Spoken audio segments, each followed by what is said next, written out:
세계 7대 불가사의 피라미드. 2. 고대 이집트 들여다보기. 2. 지구상의 많은 문명 중에서 특이한 이집트 문명을 탄생시킨 나일강의 이집트는 고대 이집트어로 검다는 뜻을 가진 케메 여성형 명사 케메트이며 이후에 등장한 이집트의 콥트어로는 케머라 부른다.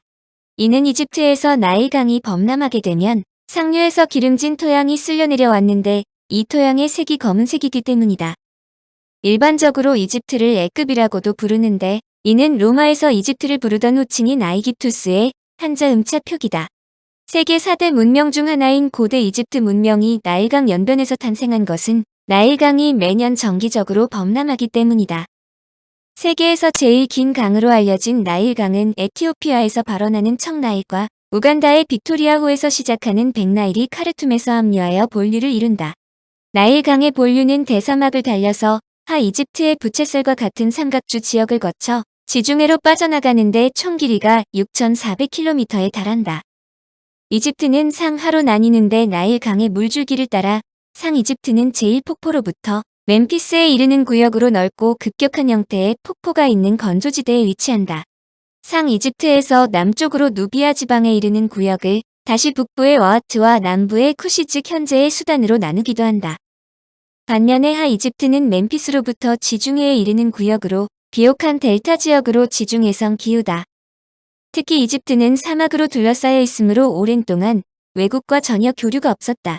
외국과 접촉하는 창구로 지중해가 있을 뿐인데 이곳을 통해서도 크레타섬, 가나안 지방 그리고 멀리 떨어진 메소포타미아 등과 접촉을 유지할 정도다. 이것은 이집트가 외부 세력의 영향을 받지 않고 독자적인 문명을 발전시킬 수 있었다는 뜻이다. 이집트의 지역적 특수성에서 남다른 것은 현재는 아스완 댐의 건설로 수위가 조절되지만 전통적으로 매년 7월부터 9월까지 나일강이 범람했다는 점이다. 나일강이 매년 범람하는 이유는 청나일강으로 부르는 나일강 상류, 에티오피아 고원지대의 5월경부터 내리는 계절성 폭우 때문이다. 매년 정확하게 나일강이 범람하면서 영양소가 풍부한 부엽토, 부식토를 하류 이집트로 옮겨준 후 물이 빠진다. 그래서 비옥한 땅으로 변모되었는데 씨앗을 뿌리기만 하면 식물들이 잘 자랐기 때문에 특별히 농사에 신경 쓰지 않아도 되었다. 이집트의 역사를 두고 나일강 범람의 역사라고 부르는 이유가 여기에 있다. 물론 해마다 범람하는 나일강이 처음부터 사람들이 편히 살 수 있는 곳은 아니었다. 그러나 나일강의 범람은 예측이 가능하므로 사람의 거주지는 범람이 돼도 홍수 피해가 없는 안전한 곳에 건설하고 정기적인 홍수가 지난 후 비옥해진 땅에 농사를 짓는 방법을 배웠다. 한마디로 이집트인들이 범람에 대처하는 토목과 관계 기술을 병행했기 때문이다. 고대인들의 농경사회에서의 문제는 연작할 때 지력이 저하되어 농작물 수출이 떨어지는데 나일강변은 매년 홍수가 지력을 보충해 주었다. 한마디로 나일강 연변은 농경사회를 유지하는 데 천혜의 지역이었다. 또한 자연현상에 기초한 그들만의 신화를 창조해 나가면서 후세 사람들이 고대 이집트 문명이라고 부르는 위대한 문명을 쌓아가기 시작했다. 이집트사에서 많은 사람들이 궁금해하는 것은 연대표가 정확하느냐, 즉 믿을만하냐이다. 이 문제에 관한 한 이집트의 연대는 대체로 믿을만하다는 설명이다. 이 문제는 이집트인들이 시간을 어떻게 계산했느냐와 이집트 각왕조의 존속 연대를 우리가 사용하는 서력 연대와 어떻게 접목시키느냐이다. 이집트는 과거 달 모양의 변화를 기초로 1년을 계산하다가 추후 1개월을 30일로 계산하고 12개월의 나머지 5일을 합하여 1년으로 계산했다. 즉 365일이다. 이집트력은 7월 19일부터 시작되는데 이날은 멤피스에서 태양이 떠오르기 직전에 시리우스 별이 동북 지평선의 모습을 드러내는 날이며 또한 나일강의 범람이 개시되는 날이다. 현재의 태양력은 365일과 약 6시간이므로 시리우스력은 태양력에 비하여 4년의 1일이 늦어진다. 이 비율로 계산하면 태양력의 1460년은 시리우스력의 1459년에 해당한다. 이를 활용하면 시리우스력으로 확인된 역사적 사실이 서력 몇 년인지를 알 수 있다. 한마디로 이집트의 왕명표 및 기타 자료에 나오는 연대 등을 포함하여 이집트 고대사의 거의 전체의 정확한 연대를 확인할 수 있다. 현재 공식적으로 사용되고 있는 고대 이집트의 역사는 프톨레마이오스 왕조의 신관 마네토가 분류한 31왕조 방식에 의한다. 그는 상하 이집트를 통일한 메네스라는 이름으로 불리는 나르메르부터 이집트 출신의 마지막 파라오 넥타네보 2세의 죽음 즉 기원전 343년까지를 기록했다. 그러므로 프톨레마이오스의 제32왕조는 거론되지 않았다.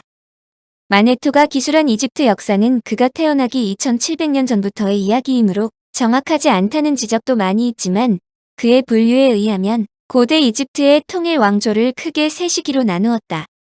처음 통일 왕국이 등장할 때부터 왕국이 혼란에 빠지는 기원전 2200년경까지의 고왕국 시대, 혼란이 수습된 이후부터 힉소스인에 의해 정복당할 때까지의 중왕국 시대, 그리고 힉소스로부터 독립한 후 아시리아에 정복당할 때까지의 신왕국 시대다. 이집트 통일. 기원전 1만년경 기온이 급격히 올라 빙하기 때까지 사막이었던 사하라 일대는 풀과 키 작은 관목으로 뒤덮이기 시작했고 인간이 살기에 적합한 기후가 되면서 이들 지역에 사람들이 증가하기 시작했다. 그러나 사하라, 사바나는 또다시 기온 변화로 기원전 6000년에서 5000년 전에 다시 사막화가 진행되었다. 그러므로 이들이 기후 변화를 따라 이동하여 정착한 곳이 이집트와 메소포타미아 지역으로 두 곳 모두 4대 문명의 발상지다.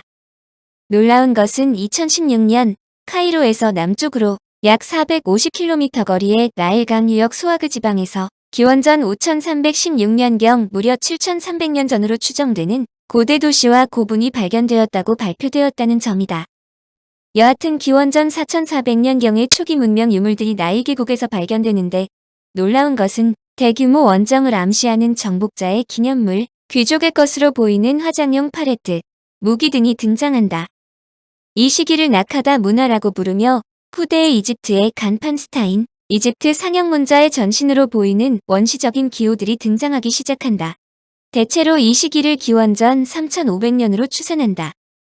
학자들은 약 6000년 전 정도 대체로 기원전 36세기부터 상이집트, 하이집트로 나뉜 국가가 등장했다고 추정한다. 6000년 전이라면 북유럽 끝자락에 메머드가 남아있을 때인데 이때 이미 이집트에서 파라오가 등장하였다.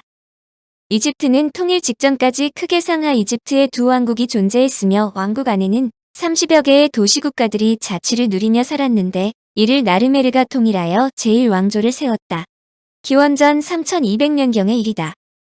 나일강의 혜택을 입어 생활이 안정되고 인구가 증가하자 기원전 3500년경 유력한 부족을 중심으로 국가 형태의 연합체가 만들어진다. 당연히 풍족해진 수확물을 지키기 위해 외적의 침략을 막는 군대가 구성되고 왕과 같은 특권층도 생겨났다. 이들은 기후와 관습 등이 유사한 북부의 하이집트와 상이집트로 나뉘는데 남부 지역에서 걸출한 왕자 메네스가 태어나 상이집트 전역을 자신의 지배하에 통합시켰다. 그리고 북부 지방의 통치자들을 굴복시켜 마침내 통일 왕국을 세웠다. 메네스가 이집트를 최초로 통일한 때는 기원전 3200년경으로 추정한다. 일반적으로 메네스는 스콜피온과 나르메르가 혼합된 호르스왕 또는 전설적인 인물 나르메르로 간주한다.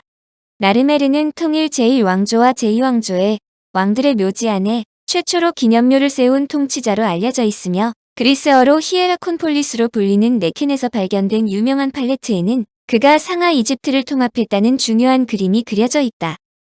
이 팔레트는 눈 화장을 위한 화장품을 만드는 데 쓰인 석판으로 이집트인들은 강한 햇빛으로부터 눈을 보호하기 위해 눈 화장을 했다.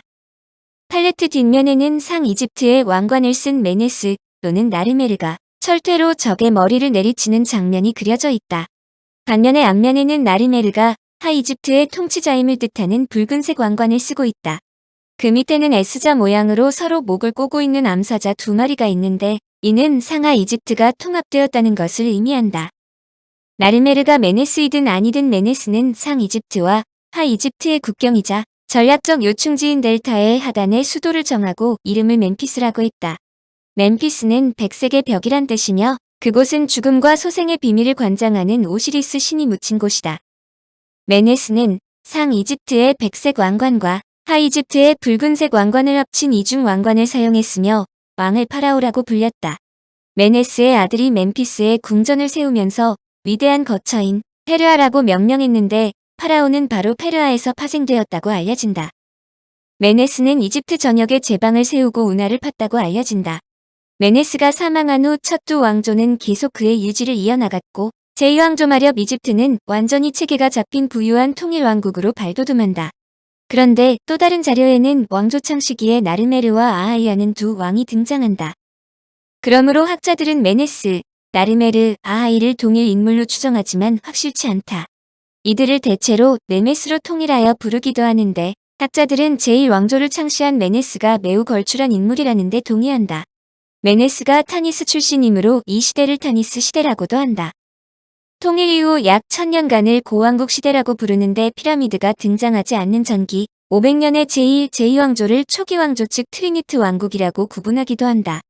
1왕조의 마지막 왕인 제트가 구리 확보를 위해 시나이 반도로 원정을 떠나는 등 왕국의 체계를 갖추며 이집트의 영향력은 제2폭포까지 확대되었다. 이 당시 수도는 아비도스, 멤피스다. 그의 묘는 오랜 세기에 걸쳐 약탈당했지만 정교한 세공으로 만든 황금 장식품이 발견되었다. 이집트가 홍해 방면으로 진출한 것은 와디 파라오 때인데 그는 사왕으로 불리며 이집트에서 가장 오래된 뛰어난 조각으로 간주되는 기념비의 주인공이다. 제1왕조에서 제2왕조로 넘어간 경위는 명백하지 않지만 여하튼 제2왕조의 파라오들 위세가 떨어져 상하 이집트의 균형이 허물어졌기 때문으로 추정한다. 이는 종래의 주신인 호루스 신으로부터 개를 심벌로 하는 신으로 바뀌어졌다는 것으로도 알 수 있다. 청취자에게 원하는 것은 1. 구독 2. 좋아요